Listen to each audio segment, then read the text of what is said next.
But of course, it's all member states that have to help us form a closer than ever before security community. We depend on every country in Europe.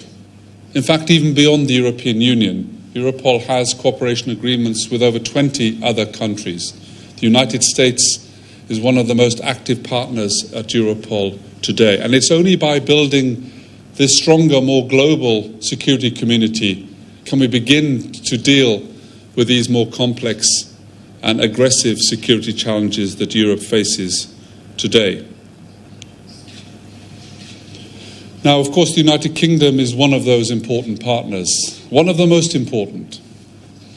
And it's important that we understand what the impact of Brexit might be on the security challenge facing not just the United Kingdom, but the rest of Europe as well. The United Kingdom is one of the natural leaders of security in Europe, has been for many decades.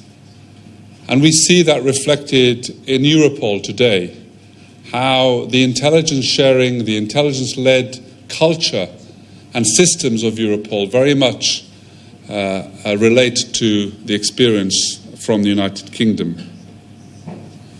The UK is the #1 provider of intelligence across most fields of organised crime and cybercrime. The UK is the #4 provider of intelligence in the field of countering terrorism.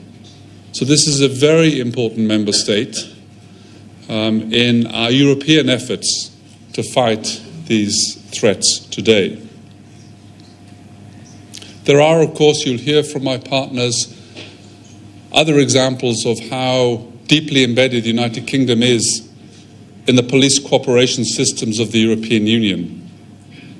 How 2,000 criminals each year are the subject of European arrest warrants in the United Kingdom. How UK officers are searching the Schengen information system 430 million times a year. It shows over a 30-year period how the United Kingdom, like other member states, have become deeply embedded in the police cooperation system and network throughout Europe. So there is a lot at stake in our ensuring that the final Brexit negotiated settlement takes care of the essential security challenge here, that we keep Europe together, that we keep Europe strong in its ability to collect intelligence every day and to continue to work against the most dangerous criminal and terrorist networks.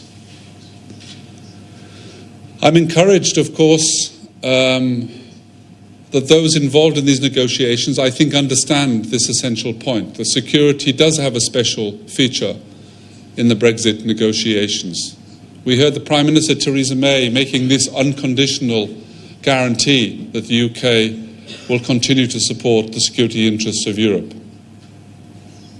I also know from my colleagues in Brussels that that sentiment is shared on the other side. So I'm optimistic about what the final solution might be in regard to security in this area. We still have work to do, however. It will take some time for some of the legal and technical aspects of the UK's future association with these important police cooperation instruments to be agreed. There are some helpful precedents, perhaps, in the case of Europol, where we have cooperation agreements with many third countries. In other areas, there are no helpful precedents. So the negotiators have to do their work now and to find maybe a new solution. What is sure is that the UK is a significant partner, as I said, in the security sector of Europe. And somehow we need to find an arrangement that can allow the United Kingdom to continue to offer its significant help and services so that the European continent as a whole, not only the European Union, the European continent as a whole benefits, therefore, from it continuing to be together in the fight against these aggressive threats of crime and terrorism. Now, you know that I'm a British national, and you will understand the words, perhaps, that I have said in that context. But for 8 years, I have been the director of Europol, and I've carried out my tasks in an objective way as an official of the European Union. And over 8 years, I have seen how crime and terrorism has changed in Europe, how it has become more challenging.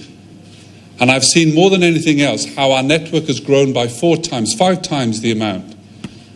I've seen how we are delivering 4 times, 5 times the amount of operations, thanks to the support of the United Kingdom, thanks to the support of Bulgaria and many other countries. I am absolutely convinced that even if I was Irish or Bulgarian or Portuguese or Belgian, I would be saying the same thing. As a community, we have to stay together to fight crime and terrorism, and I hope that a solution along these lines will reflect that.